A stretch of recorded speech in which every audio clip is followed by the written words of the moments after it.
प्रधानमंत्री मोदी का 75वां जन्मदिन और भाजपा की बात ना हो, यह कैसे हो सकता है कि मोदी ही भाजपा है। मोदी बनाम भाजपा, सफर, कद और भविष्य। प्रधानमंत्री नरेंद्र मोदी का 75वां जन्मदिन के मौके पर एक नजर डालते हैं भाजपा और मोदी की भाजपा पर, क्योंकि मोदी सिर्फ एक नेता नहीं बल्कि भाजपा की राजनीति के केंद्र बिंदु बन चुके। सवाल यह भी है, मोदी से पहले भाजपा कहां थी और मोदी के दौर में भाजपा कहां पहुंची। और 75 साल की उम्र में वो परंपरा जिसे खुद भाजपा ने स्थापित किया था, आज क्या मोदी के सामने चुनौती बन रही है। भाजपा का सफर अटल आडवाणी से मोदी तक। भारतीय जनता पार्टी का इतिहास 1980 से शुरू होता है, जब जनसंघ से अलग होकर भाजपा बनी। शुरुआती दौर में यह पार्टी सीमित सीटों तक सिमटी रही। 1990 के दशक में लाल कृष्ण आडवाणी की रथ यात्रा और राम मंदिर आंदोलन ने भाजपा को राष्ट्रीय पहचान दी। 1998 में अटल बिहारी वाजपेयी की अगुवाई में भाजपा पहली बार केंद्र की सत्ता में आई। गठबंधन की मजबूरी थी, पर भाजपा ने खुद को एक सत्ता का विकल्प साबित किया। लेकिन 2004 की हार के बाद भाजपा फिर से विपक्ष में चली गई। अटल आडवाणी युग ढल रहा था, भाजपा को नए चेहरे की तलाश थी। यही वो दौर था जब नरेंद्र मोदी राष्ट्रीय राजनीति में उभरे। मोदी युग और भाजपा का विस्तार। 2014 में मोदी ने भाजपा को ऐतिहासिक बहुमत दिलाया। इसके बाद भाजपा सिर्फ एक पार्टी नहीं रही, बल्कि पूरे देश में एक राजनीतिक धार बन गई। मोदी ने भाजपा को गांव-गांव पहुंचाया। सोशल मीडिया से लेकर मेगा इवेंट तक संगठन को जन आंदोलन जैसा रूप दिया। भाजपा ने उत्तर पश्चिम और मध्य भारत में तो अपना दबदबा कायम किया ही, पूर्वोत्तर राज्यों तक अपनी पकड़ बना ली। आज भाजपा 18 राज्यों में या तो सीधे सत्ता में है या गठबंधन का हिस्सा है। भाजपा में नेताओं की वैल्यू और बदलती राजनीति। मोदी से पहले भाजपा में कई बड़े चेहरे थे, आडवाणी, मुरली मनोहर जोशी, सुषमा स्वराज, अरुण जेटली। लेकिन मोदी युग में भाजपा का पूरा केंद्र बिंदु एक व्यक्ति पर आ गया। जहां पहले पार्टी सामूहिक नेतृत्व पर जोर देती थी, वहीं अब पार्टी की पहचान मोदी के चेहरे से जुड़ गई। यह बदलाव भाजपा की राजनीति को ताकत भी देता है और आलोचना भी। 75 साल की रिटायरमेंट पॉलिसी। भाजपा में एक परंपरा रही है कि 75 साल की उम्र के बाद नेता सक्रिय राजनीति से पीछे हट जाएं। यही वजह थी कि लाल कृष्ण आडवाणी, मुरली मनोहर जोशी जैसे वरिष्ठ नेताओं को मार्गदर्शक मंडल में भेज दिया गया। आरएसएस प्रमुख मोहन भागवत ने भी कहा था, 75 वर्ष की आयु के बाद नेता को सक्रिय राजनीति से दूर हो जाना चाहिए। उनके इस बयान को नरेंद्र मोदी के रिटायरमेंट से जोड़कर देखा जा रहा था, जिसके बाद प्रधानमंत्री नरेंद्र मोदी पर सक्रिय राजनीति से अलग होने का मानसिक दबाव बढ़ रहा था। आज नरेंद्र मोदी 75 साल के हो चुके हैं। सवाल यह है, क्या वही परंपरा उन पर भी लागू होगी। हालांकि पार्टी और उनके समर्थक मानते हैं कि मोदी अपवाद है, वो सिर्फ प्रधानमंत्री नहीं बल्कि भाजपा की सबसे बड़ी ताकत है। लेकिन विरोधी दल इस सवाल को जोर शोर से उठा रहे हैं, क्या भाजपा अपने ही नियम को अब बदल देगी।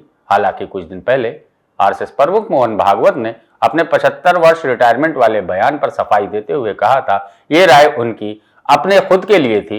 हालांकि तमाम सवालों के बीच मोदी आज भी भाजपा की सबसे बड़ी चुनावी गारंटी हैं। 2014, 2019 और 2024 लगातार 3 जीत इसका सबूत है। आज भाजपा अपने सबसे ऊंचे कद पर है। संसद में बहुमत, राज्यों में दबदबा और मोदी के करिश्मे के बल पर राष्ट्रीय राजनीति में हावी है। लेकिन बड़ा सवाल यह है, भाजपा का भविष्य क्या मोदी के बाद भी उतना ही मजबूत रहेगा। क्या पार्टी सामूहिक नेतृत्व की ओर लौटेगी या मोदी की छवि आगे भी पार्टी को दिशा देगी।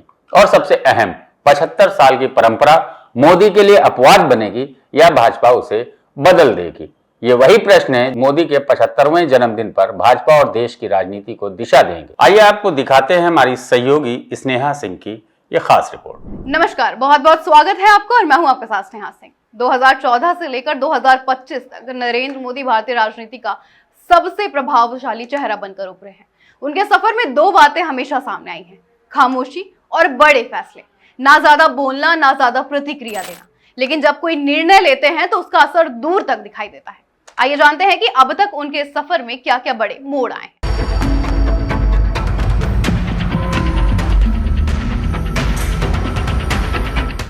प्रधानमंत्री नरेंद्र मोदी का राजनीतिक सफर सिर्फ चुनावी जीतों का नहीं रहा है, बल्कि ऐसे फैसलों का रहा है जो दशकों तक चर्चा में रहेंगे। 2014 में जब उन्होंने प्रधानमंत्री पद की शपथ ली, तब देश अच्छे दिन की उम्मीद में था। पहले कार्यालय में जनधन योजना, स्वच्छ भारत मिशन, उज्ज्वला योजना जैसे कई जन कल्याणकारी कार्यक्रम शुरू हुए, लेकिन असली पहचान बनी 2016 की नोटबंदी से। अचानक एक रात 500 और 1000 के नोट बंद करने का फैसला, जिसने पूरी अर्थव्यवस्था को हिला दिया। इसके बाद 2019 में आया एक और बड़ा कदम, अनुच्छेद 370 को हटाना। कश्मीर से विशेष राज्य का दर्जा खत्म कर दिया गया, और वो भी बिना किसी बड़े विरोध के। राम मंदिर निर्माण, 3 तलाक पर कानून, नया संसद भवन, CAA और कृषि कानूनों जैसे विवादास्पद मुद्दों पर भी मोदी सरकार ने स्पष्ट और कड़े निर्णय लिए। हालांकि हर फैसले को व्यापक समर्थन नहीं मिला। किसान आंदोलन और CAA विरोध जैसी घटनाएं भी इस दौर का हिस्सा रही हैं।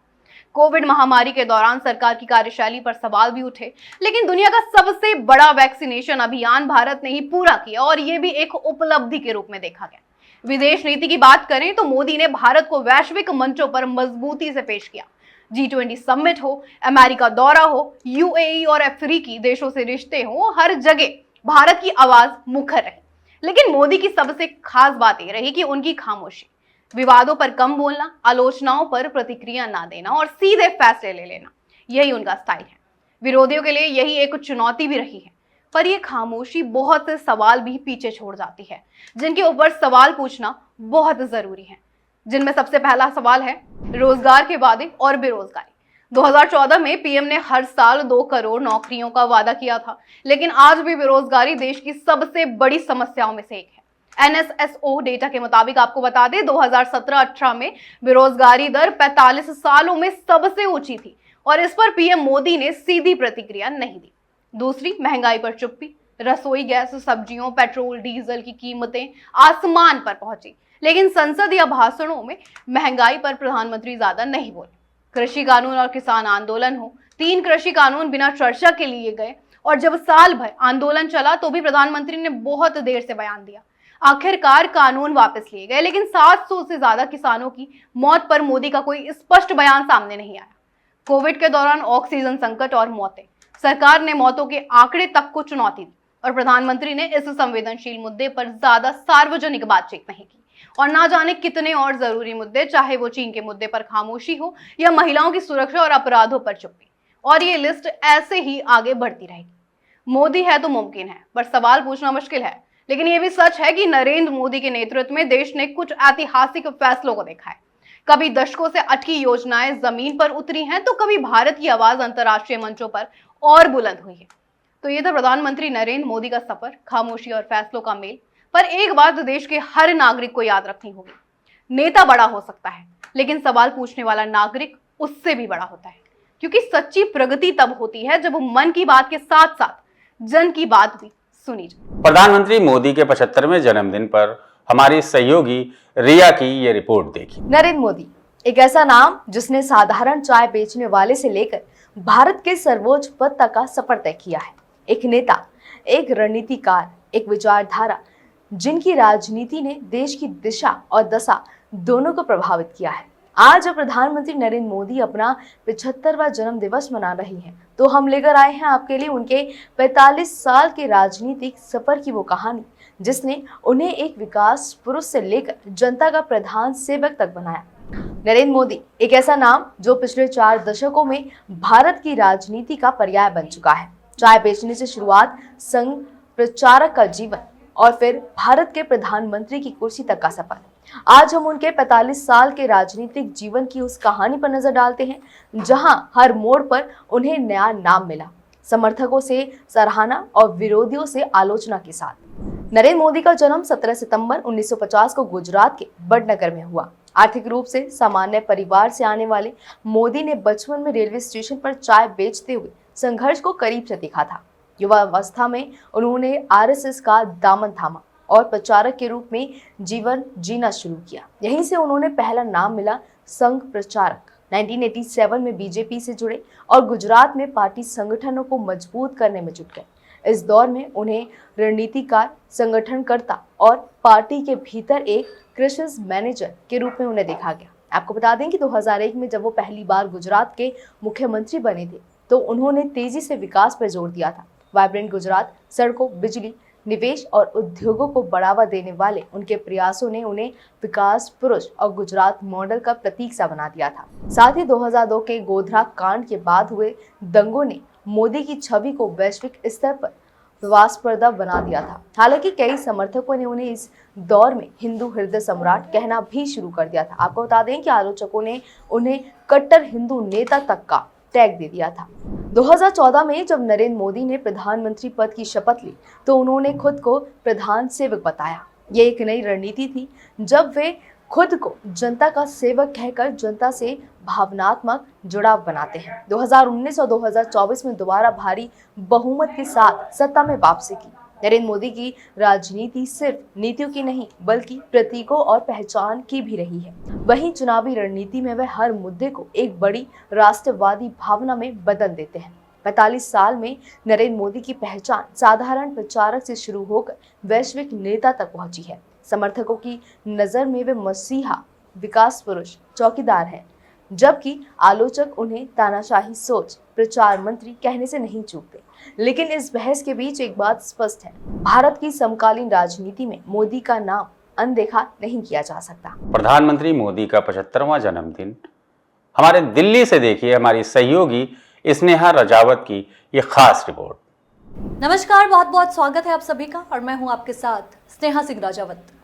प्रधानमंत्री नरेंद्र मोदी का आज 75वां जन्मदिन है और उनके जन्मदिन के अवसर पर आज हम बात करेंगे उनकी ग्लोबल छवि, विदेश नीति, पड़ोसी मुल्कों से रिश्ते और विदेश यात्राओं के बारे में। 2014 में जब उन्होंने सत्ता संभाली तो ये स्पष्ट कर दिया था कि भारत अब वैश्विक मंच पर एक सक्रिय और निर्णायक भूमिका निभाएगा। उन्होंने विदेश नीति को केवल एक कूटनीतिक औपचारिकता से ऊपर उठाकर रणनीतिक, सांस्कृतिक और आर्थिक आयामों से जोड़ा था।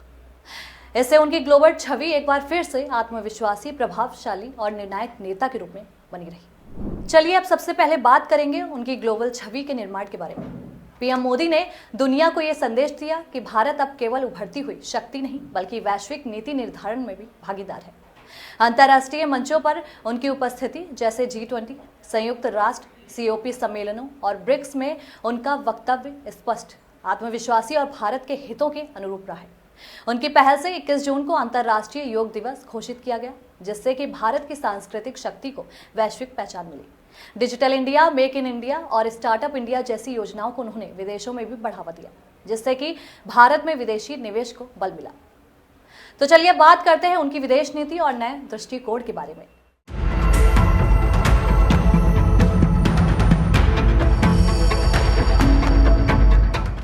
तो मोदी सरकार की विदेश नीति 4 प्रमुख स्तंभों पर टिकी रही। सबसे पहला, राष्ट्र हित सर्वोपरि। राष्ट्र की सुरक्षा, संप्रभुता और वैश्विक सम्मान को सर्वोच्च प्राथमिकता दी गई। दूसरा, आर्थिक कूटनीति, व्यापार, निवेश और तकनीकी सहयोग को बढ़ावा देना। तीसरा, सांस्कृतिक जुड़ाव, भारतीय संस्कृति, योग और अध्यात्म को कूटनीति में शामिल करना। और चौथा, डायस्पोरा डिप्लोमेसी, विदेशों में बसे भारतीयों को भारत की ताकत के रूप में प्रस्तुत करवाना। ये 4 प्रमुख विदेश नीतियां पीएम मोदी की सबसे अहम स्तंभ रहे। अब बात करेंगे उनकी विदेश यात्राओं, रणनीति और संवाद के बारे में कि अब तक उन्होंने कहां-कहां यात्राएं की हैं। तो प्रधानमंत्री नरेंद्र मोदी ने अब तक 65 से ज्यादा देशों की यात्राएं की, जिनमें से अमेरिका, रूस, Japan, France, UAE, Australia, Africa और दक्षिण एशियाई देश प्रमुख हैं। इन यात्राओं का उद्देश्य केवल समझौते करना नहीं था बल्कि नेतृत्व स्तर का विश्वास निर्माण करना भी था। हाउडी मोदी अमेरिका, नमस्ते ट्रंप, वीवा मोदी फ्रांस और UAE में मंदिर के निर्माण की आधारशिला जैसे कार्यक्रमों ने उनकी वैश्विक पहचान को और मजबूत किया। वहीं पीएम मोदी की विदेश यात्राओं पर खर्च और उनके वास्तविक लाभ को लेकर कई सवाल भी हमेशा से उठते हैं। कुछ लोग इनके प्रचार और राजनीतिक उद्देश्य पर भी संदेह जताते हैं। साथ ही घरेलू समस्याओं की अनदेखी के बारे में भी आलोचना होती है। चलिए अब आपको बताते हैं उनके पड़ोसी देशों से उनके संबंधों के बारे में। पीएम मोदी ने अपने पहले कार्यकाल की शुरुआत की सार्क नेताओं को शपथ ग्रहण समारोह में आमंत्रित करके, जो कि एक बड़ा कूटनीतिक संकेत था। बांग्लादेश के साथ भूमि सीमा समझौता एक ऐतिहासिक उपलब्धि रही। भूटान और नेपाल के साथ सहयोग बढ़ा। हालांकि नेपाल में कुछ मुद्दों पर हमेशा से मतभेद रहा। चीन के साथ संबंधों में तनाव बना रहा, विशेषकर डोकलाम और गलवान जैसी घटनाओं के बाद। पाकिस्तान से रिश्तों में कटुता बनी रही। सर्जिकल स्ट्राइक, और बालाकोट एयर स्ट्राइक के बाद भारत ने एक सख्त रुख अपनाया। प्रधानमंत्री नरेंद्र मोदी ने भारत की विदेश नीति को नवीन ऊर्जा, गौरव और दृष्टिकोण दिया। उन्होंने भारत को केवल एक क्षेत्रीय शक्ति से ऊपर उठाकर वैश्विक मंच पर निर्णायक भूमिका में स्थापित किया। उनकी विदेश यात्राएं, रणनीति और मजबूत संवाद शैली ने भारत की वैश्विक छवि को एक मजबूत, आत्मनिर्भर और सम्मानित राष्ट्र के रूप में स्थापित किया। मैं नरेंद्र दामोदर दास मोदी